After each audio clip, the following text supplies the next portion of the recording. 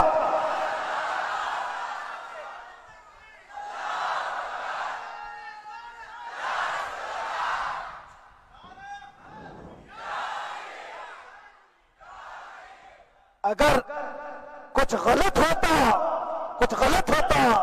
تو ہمارے اس ملک عزیز ہندوستان کی سب سے اعلیٰ عدالت یہ نہیں کہتی کہ ان کے اسپیچ میں کوئی ہیٹ مسئلہ نہیں ہے۔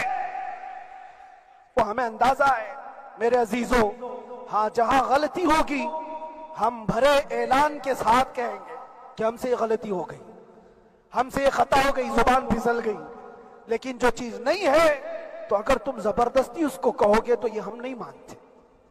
ہاں بس اتنی دعا میرے حق میں کریں کہ جتنی بھی زندگی باقی ہے، جتنی زندگی باقی ہے، اللہ تبارک و تعالی حضور پاک کی محبت اور ان کی عظمت کی حفاظت کے لیے جیتے مرنے کی توفیق عطا فرمائے۔ ہمارا کام صرف اتنا رہ گیا، جو میسج دینا تھا وہ ہم نے دے دیا۔ اب جو حالات آ رہے ہیں میرے عزیزوں، آپ سب کے لیے بھی میں یہ گزارش کروں گا، دین کی طرف آ جاؤ، سچائی کی طرف آ جاؤ، ورنہ گاجر مولی کی طرح کٹ جاؤ گے، ختم ہو جاؤ گے۔ دین کی طرف آؤ،